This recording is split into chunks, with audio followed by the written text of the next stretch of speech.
Everybody, before we begin today's episode of the Tip of the Iceberg podcast, let me tell you about all the platforms you can find the podcast on. Not only can you find us on Anchor, but you can find us on Google Podcasts, Apple Podcasts, Breaker, Overcast, Pocket Casts, Radio Public, Spotify, and Stitcher. All the links will be in the description of every episode. So let's get into this episode.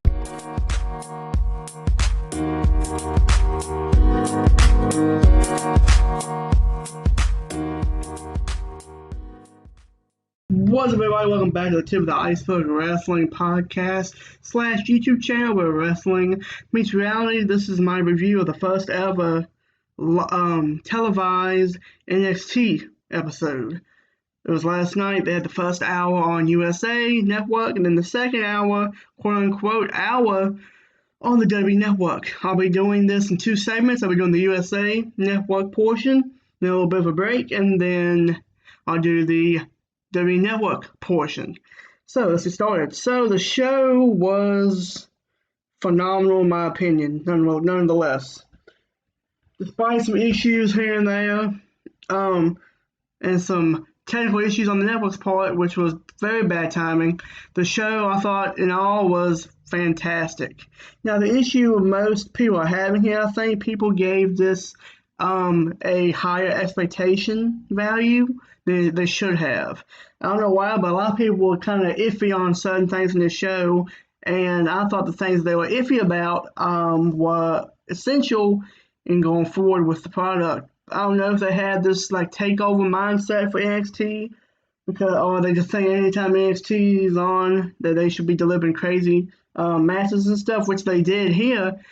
I think people gave them higher expectations than they should have, being the first show, because they literally just started last night. And everything they did last night is setting up for the future, which they did incredible at last night. The show, in my opinion, I give it 4.2 out of 5.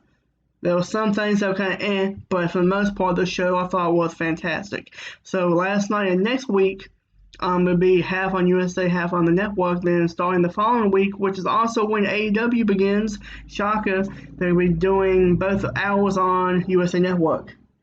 So the first portion, which was on the USA Network, started off with Triple H.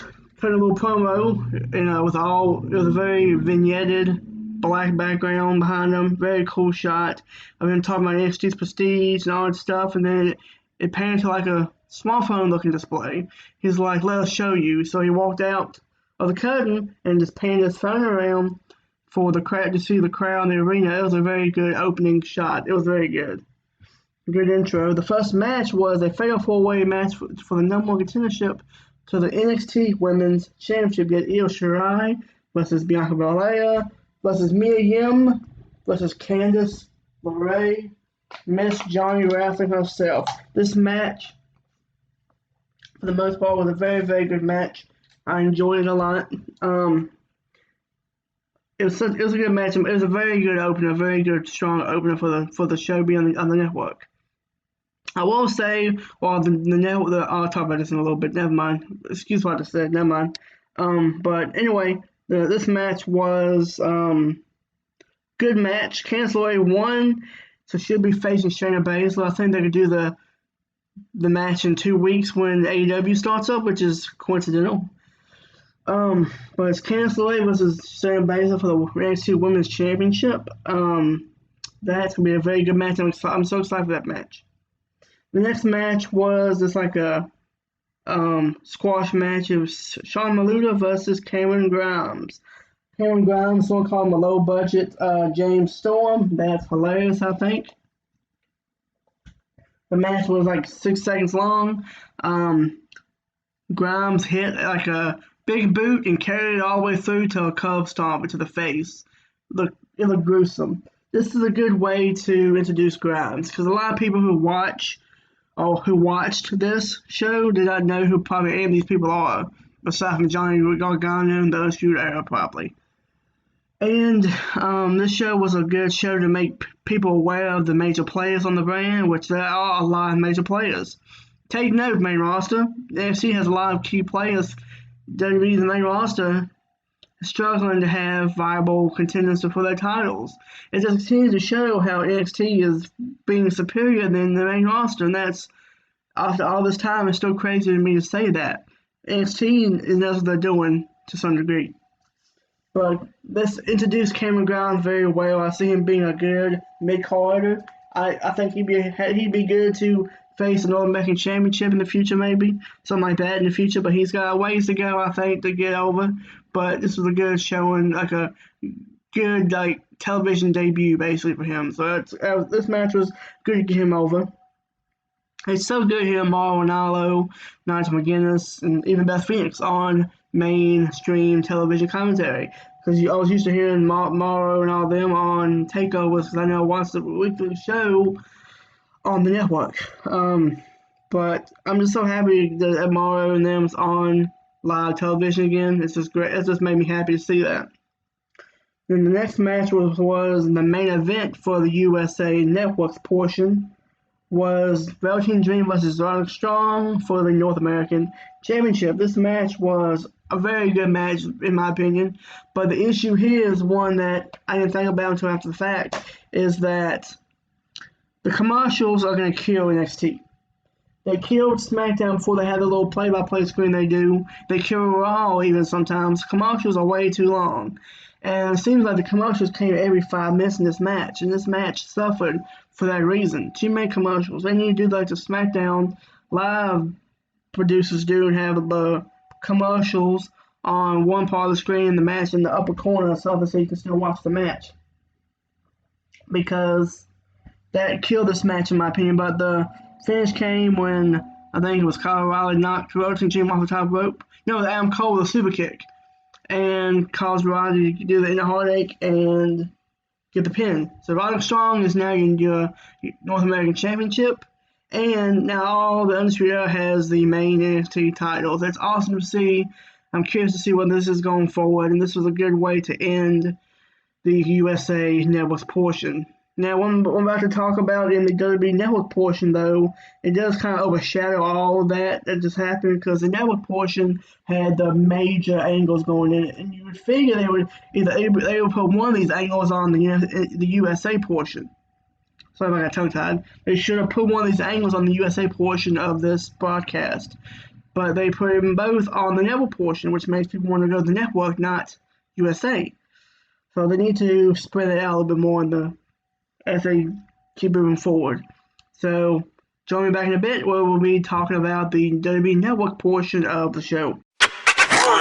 Welcome back, guys, to the Iceberg Wrestling Podcast. This is my review of the WWE Network portion of last night's NXT, which was the better portion. A lot happened in this hour, quote-unquote hour, that they should have spread it out on the network and USA, because this is making everybody want to go to the network to see what happens, not USA next week. So this was a poor decision, in my opinion, for that. But the issue lies here was that the WWE Network was straight garbage last night. The WWE Network, it was a bad day to be working the network. As soon as they said goodbye on the USA side, I went to the network, and it kicked me out, because I knew it shouldn't have, because I watched Clash of Champions Sunday on the network. And I had to resign, and I knew my information clearly. And it kept saying decoding error, or couldn't log in, decoding error, whatever. And so I kept trying, and my phone would work, but I won't sit down on my phone for a whole hour like that, because it messed with my battery. So I just I kept trying the network. And by the time I got on it, I missed 2 matches, but luckily the matches were just filler matches. And this was terrible timing for WWE Network. And also coincidental, yesterday, myself and a lot of people were charged for the monthly cycle for the network. I thought that was kind of coincidental, but then the network literally was not working for nobody that for last night. Some of us got on finally towards the end, but it was too late. I gave up and didn't try mine. Luckily, the Twitch user Push to Play, the DJ was his name. I keep forgetting to put it. Push Play the DJ is his name. Push Play the DJ on Twitch. He was broadcasting the show with his overlay, so he wouldn't get copyrighted, type of thing. And thanks to him for the show, I was able to watch the most important parts of the show. So shout out, make sure you check out Push Play the DJ on Twitch. He has awesome content, not just that.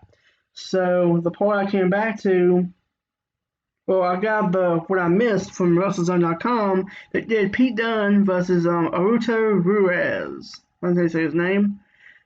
Pete Dunne rolls him into a triangle chokehold, then rolls him into the mounted position and snaps his fingers. He taps out because he breaks his fingers. So this is pushing Pete Dunne slowly to be a major contender, which I can't wait to see. Then they had a match with two women I cannot pronounce. I think it's Keely, Xili versus Aaliyah with Vanessa Bourne, whoever they are, new people, I guess. Keely, whatever her name is, won with a tornado kick. And according to most people, this match was poor. Both the women kept botching everything. It was a bad match. So this was the worst match of the show, according to most people. So once I got on Twitch, I was able to see they had a picture of Leo Rush backstage. He was putting his jacket on, getting ready. They announced he was facing Oney Lorcan for the number one contendership match for the Cruiserweight Championship. That was mind-blowing. Leo Rush, I was not expecting him to be on the show or in WWE again. I was so happy he's on the show. I am so happy. Hopefully he's worked out his issues he's had with his backstage etiquette and presence, and he's working on that to improve that because he's too young to be making that type of mistakes. He's too good to be making the type of mistakes as well. So hopefully he has worked out his issues with that regard. But they show Leo Rush. He's got tattoos on his stomach now. He looks phenomenal. I'm so glad he's back. So the match I saw coming afterwards was again, thanks to Push Play the DJ on Twitch for letting me being able to watch the rest of the show. The next match I had somebody named Denzel Dejournay. I thought it was Disjointed, but they pronounce it Dejournay. He's basically No Way Jose, Fresh Prince of Bel-Air crossover. And he was in the ring dancing using a face Kushida. And a faction I never heard of until this was called the Imperium of Alexander Wolf, Martel Barthel, and Fabian Aiken, I think their names, came out. They did the typical Shield thing, got in and destroyed Denzel.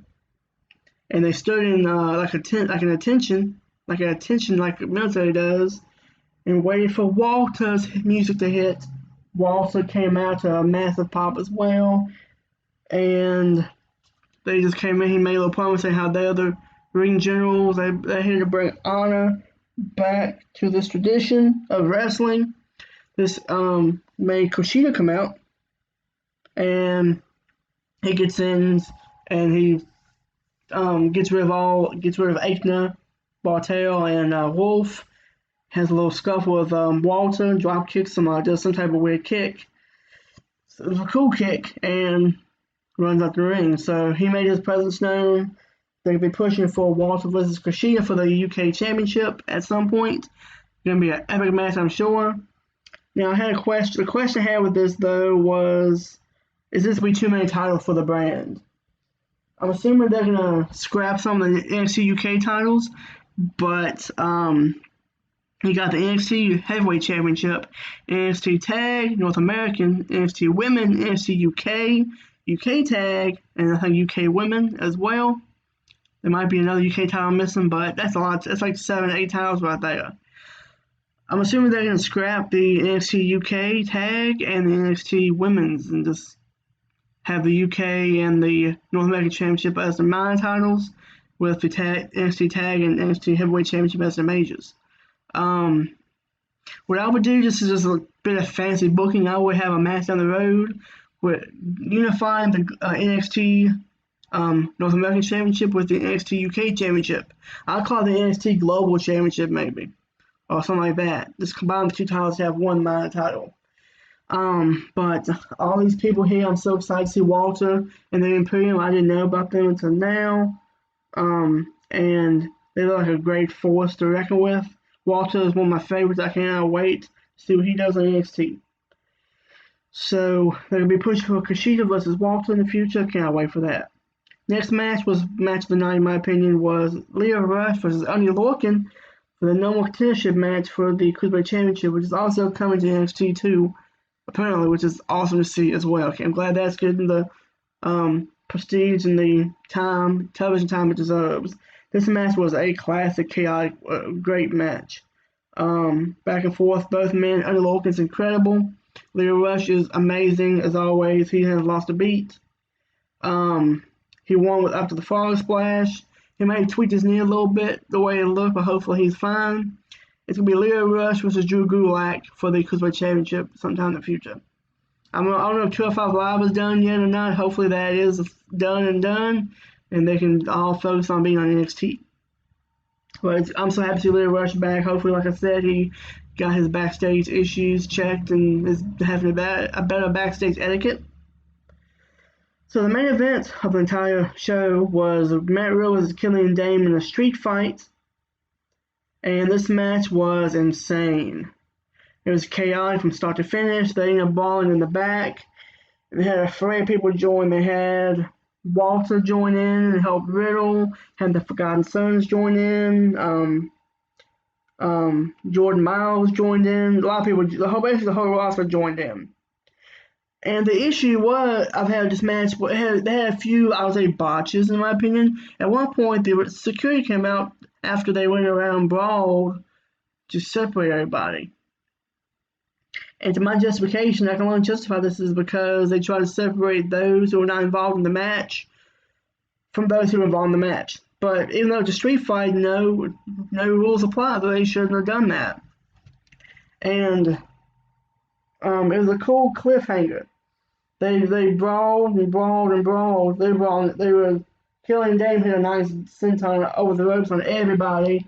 It was insane. But the issue was, as the brawl was getting good, the thank you Full Sail University's pop-up came, and the show was over.